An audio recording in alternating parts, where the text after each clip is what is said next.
ফেরাউন ডেকে বলে, এ আসিয়া শুনে নেও, যদি বাঁচতে চাও তাহলে তুই আমাকে রব বলে মেনে নাও, যদি মেনে না নেও তাহলে বাঁচতে দেওয়া হবে না।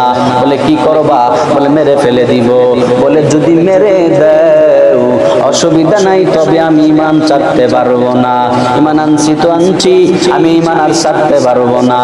আমান্না বিরব্বি মূসা ওয়া হারুন, মূসা নবী হারুন নবীর রবের পরিমাণ আনছি, কেউ নিতে পারবে না। যদি জীবন চলে যায়, জীবন চলে যাবে, কোনো সুবিধা হবে না। এবার ফেরাউন ডেকে বলে, এই সৈন্যরা যাও যাও, আসিয়ার হাতে পায়ের মধ্যে পেরেক গেঁথে দাও। আসিয়ার হাতে এবং পায়ের মধ্যে যখন পেরেক গেঁথে দিলেন, সূর্যের নিচে জমিনের মধ্যে শোয়া রাখলেন। এবার শুয়াইয়া ফেরাউন জানায়, যাই রে আসিয়া, এবার বলো না তোমার কে বাঁচাবে? আমি সারা বাঁচানেওয়ালা তোমার কেউ নাই, সুতরাং তুমি আমার রব বলে মেনে নাও।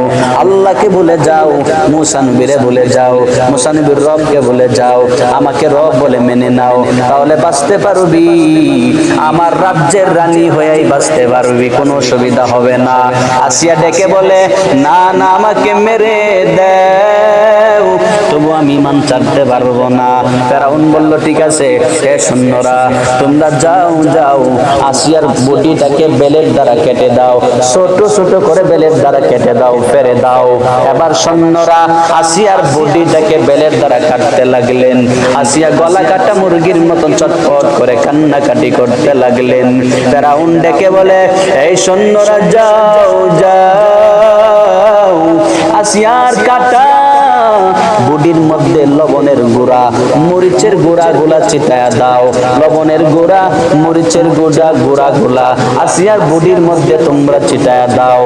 আসিয়ার বডির মধ্যে লবণের এবং মরিচের গুঁড়া গুলা যখন ছিটায়া দিতে লাগলেন, কাটা গায়ের মধ্যে লবণ এবং মরিচের গুঁড়া যদি ছিটায়া দেওয়া হয়, জ্যান্ত মানুষের বডির মধ্যে মরিচের গুঁড়া ছেড়ে দেওয়া হলো, চটপট করতে লাগলেন আর চোখের পানি ফালায় ফালায় কান্না করে, ও দয়ার মালিক, ঈমানের বদৌলতে এত কষ্ট করলাম,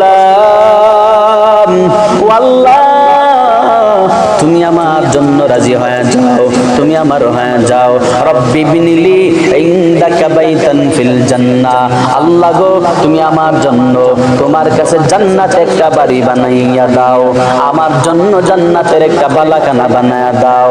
ওয়া নাজ্জিনি মিন ফিরআউনা ওয়া আমালিহি, ফিরআউন তার কৃতকর্ম থেকে আমারে মুক্ত করে দাও। ওয়া নাজ্জিনি মিনাল কওমিজ জালিমিন, ফিরআউনের জালেম সম্প্রদায় থেকে আমারে মুক্ত করে দাও। এবার আসিয়া চোখের পানি ফালায় ফালায় কান্না করে আল্লাহ বলে, জিবরাইল, আমার আসিয়ার জন্য বানানো জান্নাত আসিয়ার চোখের সামনে নিয়ে তুলে ধরো, আসিয়ার জান্নাত দেখবে আর আমার কথা মনে পড়বে আর হাসবে, আসিয়ার কষ্ট কমে যাবে। আল্লাহ পাক যখন হুকুম করলেন, জিবরাইল আসিয়ার বানানো জান্নাতটা চোখের সামনে তুলে ধরলেন। এবার জিবরাইল জান্নাতটা যখন তুলে ধরলেন, আসিয়া জান্নাত দেখে দেখে মুস্কি মুস্কি হাসে। কারণ চিন্তা করলেন, এত মারলাম, এখন আবার মুস্কি হাসে কেন? মনে হয় মাথা নষ্ট হয়ে গেল, মনে হয় পাগল হয়ে গেল। আসিয়ার ডেকে বলে, এই আসিয়া, মুস্কি মুস্কি হাসো কেন?